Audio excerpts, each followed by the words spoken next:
It is Alpa Patel here with you just for the next hour and a half. Hasn't it been flying by, this show? Next to April, it is Stress Awareness Month, and to increase awareness about the impact of stress on both physical and mental health.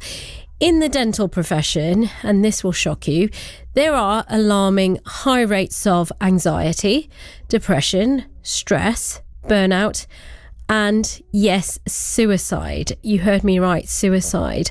Dr. Rana Al-Falaki is an award-winning periodontist and co-founder of Breathe Dental Wellness, a platform designed to support the mental health and well-being of dental professionals. She joins me now. Dr. Rana, thank you very much for being with us tonight. Thanks so much for having me, Alpha. Thank you. Just a small one, but what is a periodontist? It's a dentist who has specialised in gum disease. Ah, very interesting. Thank you. Now that's out the way. Shocking, this, really. Anxiety, depression, stress, burnout. But I was really shocked to hear suicide. Yeah. So, I mean, statistics get bandied around, but there are some thoughts that it's among probably the second highest profession, with second highest suicide rates in any profession, second to vets, actually. Oh, wow. And give us more of the reasons why why this profession is so difficult. Yeah, I mean, it's a real shocker, isn't it? Because you go to the dentist and usually they're always smiling at you, and you might pick up on a little bit of stress within the practice, but you tend to think, oh, they're fine, they have it all, they're perfectly okay. And yet behind that mask, they're really not. But we are incredibly skilled, not at just creating smiles, but putting smiles on our own faces as well, which is what we have to do. We can't deal with patients who are anxious and difficult situations by us showing our own anxiety or stress. So obviously it's built into us to put a stiff upper lip, if you like. So let's be very British about it. But at the same time, most dentists are running their own businesses. If they're not running their own businesses and they work within a practice, they will not earn any money unless they are physically seeing patients as well. So there are probably very few professions where you never even know how much you're likely to earn every day, even if you work 50 out of 52 weeks of the year. At the same time, we have a regulatory body that is whose headline is to protect the public from the profession, rather than let's try and optimize the best standards for the profession. So it creates a culture where most dentists, unfortunately, are living in fear and have a fear-based culture. So they're having to play it extremely safe while at the same time being very fearful about what they're doing. And then if something goes wrong, they think their entire livelihood is at risk, as well as, of course, team dynamics within a small practice. There are so many different elements that create that high stress. You're so right. I saw my dentist a couple of weeks ago, and none of this crossed my mind. It's so, I don't know, it's just not on our radars, I suppose. This story has completely surprised me. I mean, I've been a journalist for a long time, but I had no idea that dentists were under such stress. Is this a recent phenomenon?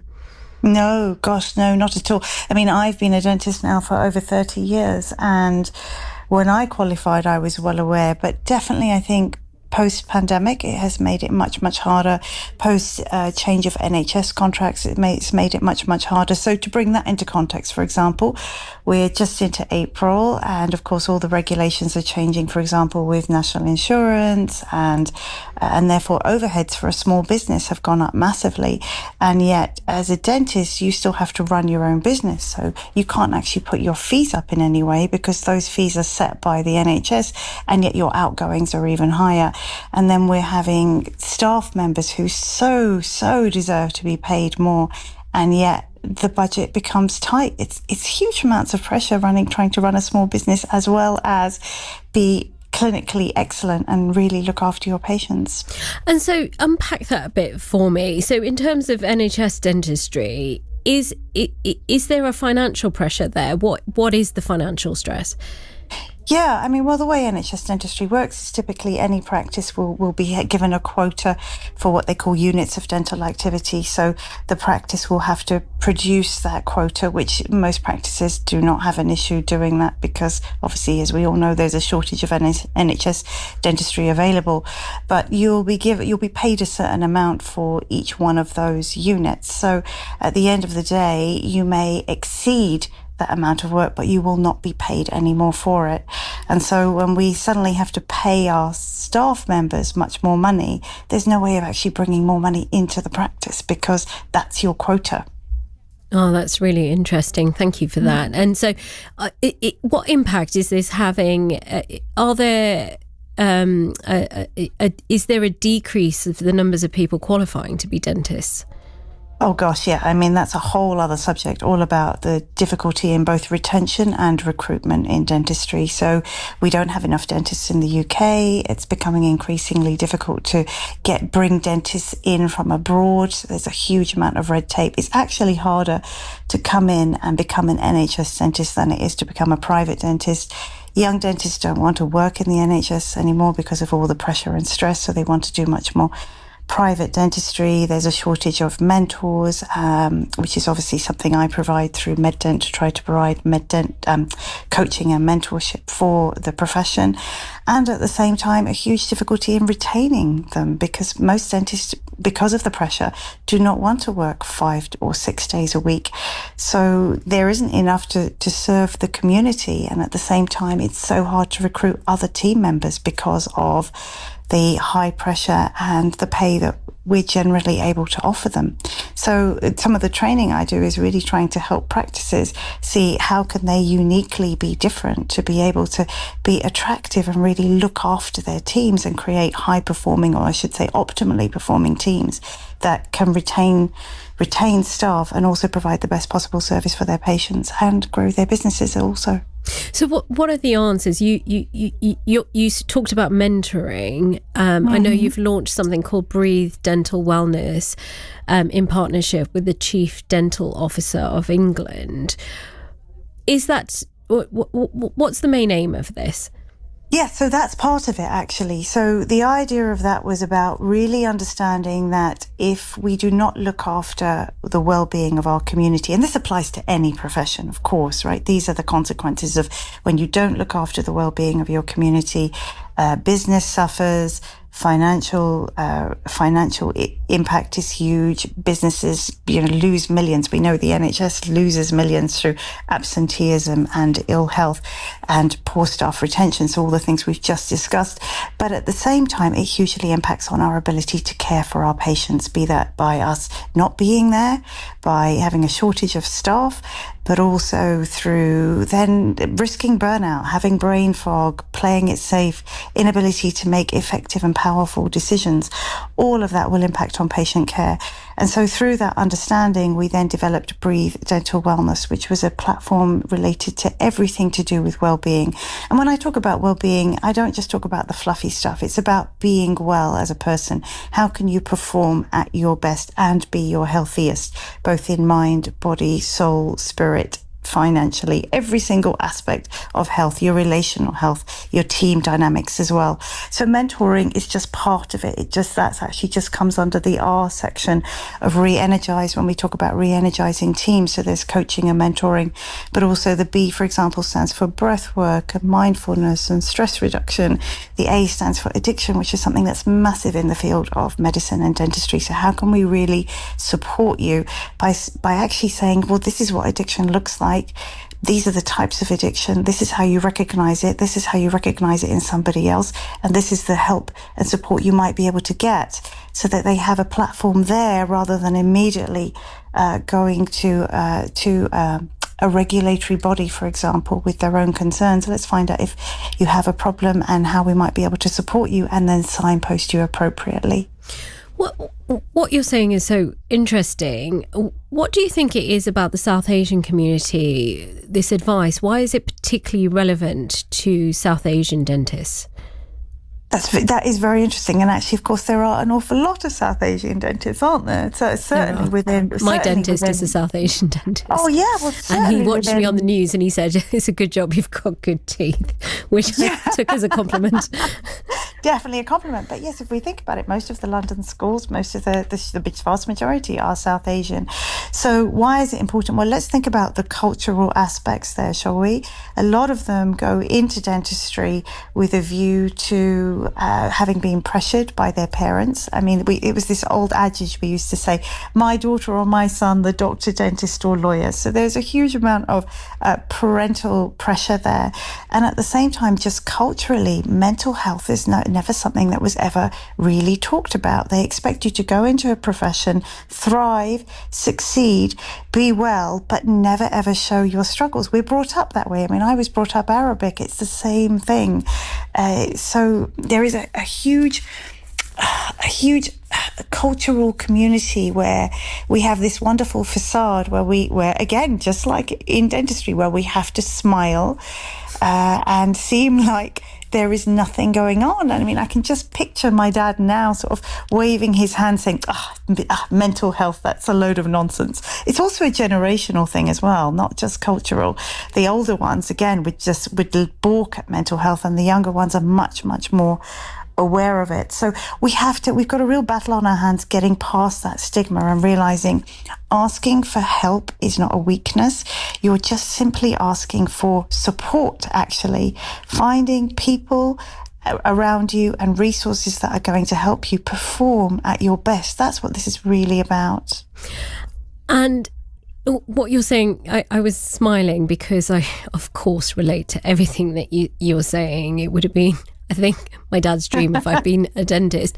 Do you think the struggle, financially, what you're talking about, can be really hard on dentists, that if they are struggling financially with their businesses, it can be such a bitter pill to swallow, because they are doing all the right things, which is working really, really hard.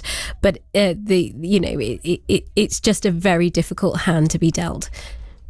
Absolutely. I mean, look, I do very little clinical dentistry now and focus very much on helping and empowering the profession and other professions.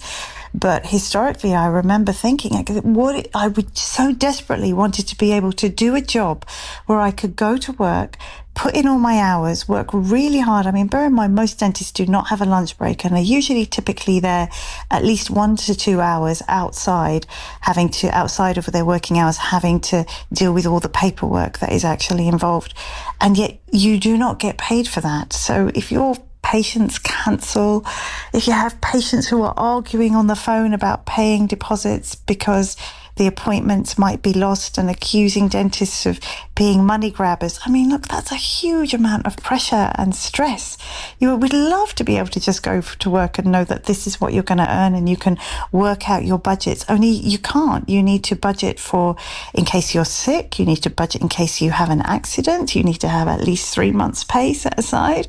You need to be able to budget your own accounts, taxes, and at the same time, you have living expenses and mortgages to deal with. So I know there's this whole stigma thinking, dentists, they earn tons of money, it's all right for them. But if you want to earn money, you really need to, we always advise now, go into a different profession to dentistry. It will be a lot easier. That's the thing. I think that is a complete misconception. Even I thought that dentists earned lots of money, and you saying this has completely opened my eyes. I was not aware how tough this profession was.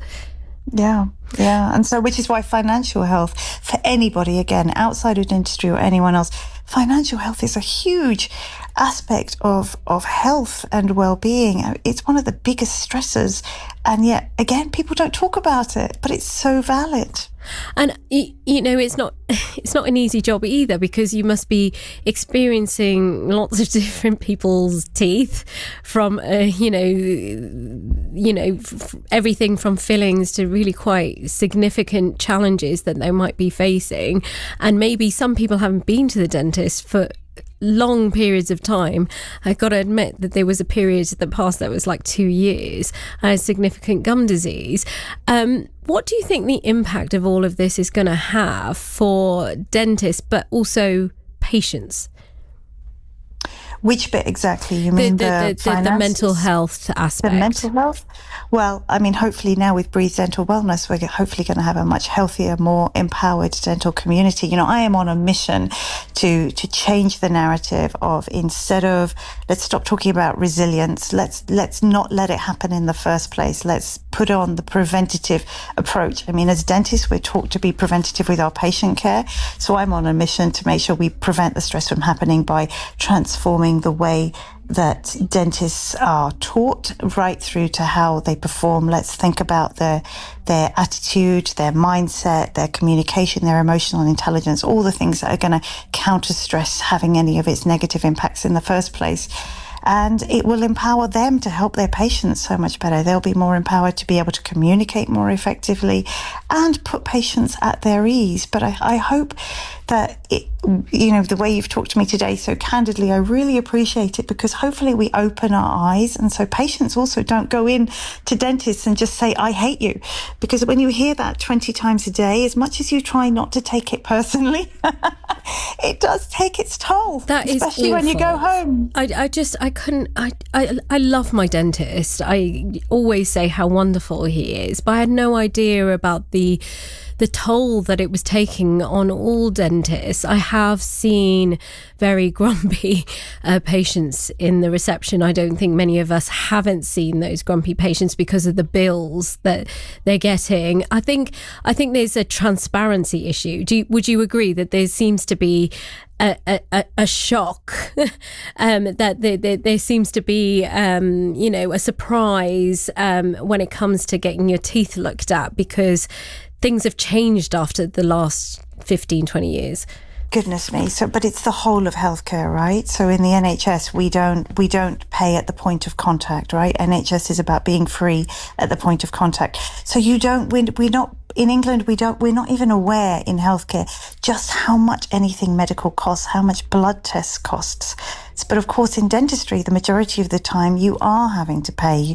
I've heard some of the dentists I work with will tell me their patients will actively say, oh, well, I'm paying for your Land Rover outside. Oh my gosh. But bear in mind, this dentist has probably, I trained for 11 years. The majority of dentists, just a general practitioner, would have trained for a minimum of 6 years. Do they not deserve to be able to drive a Land Rover if they want to? But that's not where your money is going. Your money is going on regulation, on CQC, on employing staff, on following everything that needs to happen within a building. And dentistry, quite frankly, is very expensive in the UK. We're not VAT registered, and yet everything we buy in has to be, we have to pay the VAT on it. Dr. Rana Al-Falaki, I have found this conversation so fascinating, so eye-opening. Thank you so much for being with us. I really appreciate your time and your thoughts. You're in for a cracking